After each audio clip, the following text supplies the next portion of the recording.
So we're just putting this video together for the second time because the first time I realised that my mic wasn't connected because the lead was broken. So I've got a really long, stupid lead in there now.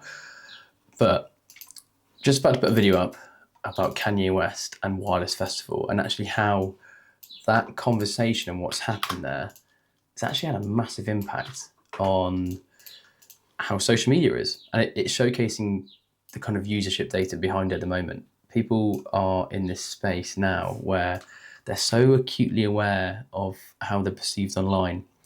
And I'm not saying that the Wireless Festival decision was wrong, because I think it was probably, well, I think it was correct in terms of sponsorship and being pulled because of who they're aligning with.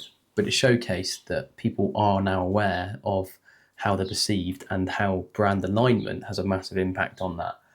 You saw festival sponsors that have sponsored the festival for years and probably spent quite a bit of money on that as well, putting it out completely, not doing it. And that's why the festival's been cancelled. One name, one association, entire festival gone. I've had a few conversations recently with people talking about, engagements dropped, likes have dropped, comments have dropped, following's dropped. And that's true across all platforms. It has. People aren't getting the same level of engagement that they used to get. They're not getting the same level of following consistently as they used to get. Viral videos aren't as common as they used to be.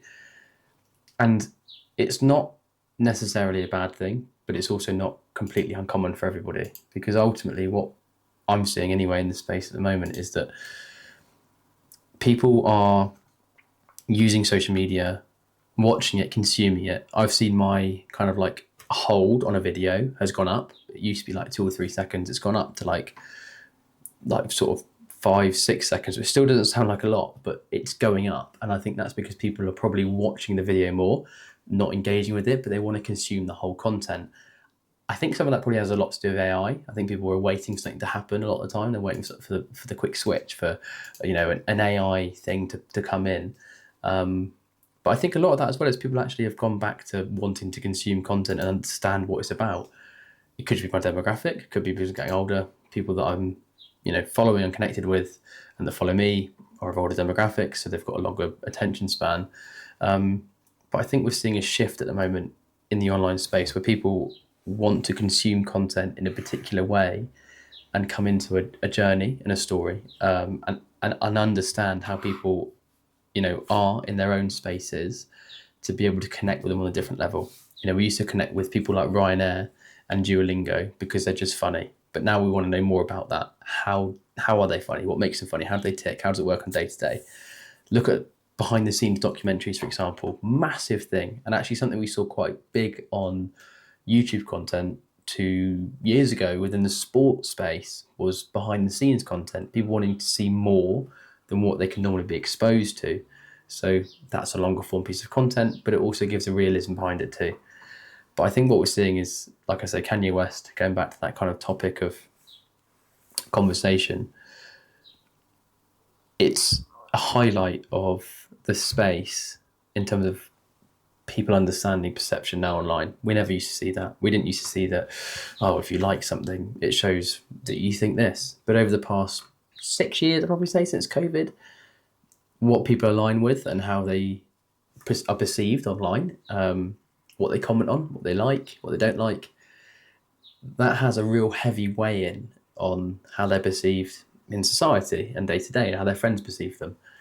And I think it's a really important thing that businesses need to understand and brands need to understand too, because people are just making judgment calls without even realizing they're at the moment online consistently. And that's anything from looking at a piece of content and going, not too sure that I'd want to go into that shop, or don't really feel like they're the kind of people I want to connect with, to watching it and going, that's really funny, but I'm not going to buy from them. You have to get a really nice fine line.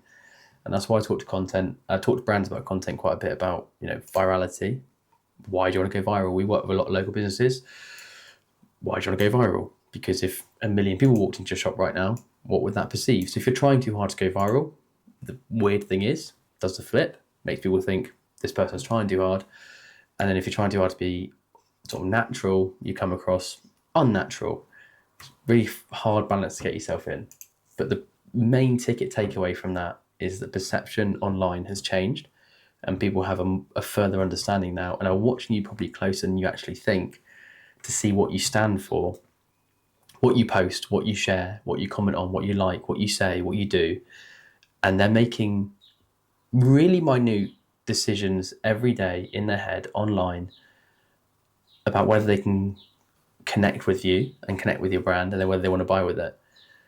You need to be the same person consistently, but you also need to be yourself and kind of get away from that space of greed as well, in the sense of, if you're posting for the sake of posting, you want a million customers. You don't need a million customers. 10,000 loyal customers is better than a million unloyal customers. Cater for them, be you. There's enough people in the space to cater to the other ones, and you probably tend to benefit from it more. But I find it really interesting. The wireless thing's really interesting because, yeah, it just shows an entire festival, one name. That wouldn't have happened in the past. People would just brush past it and ignored it. And now that's happening, which I kind of think is a good thing. Not sure about you.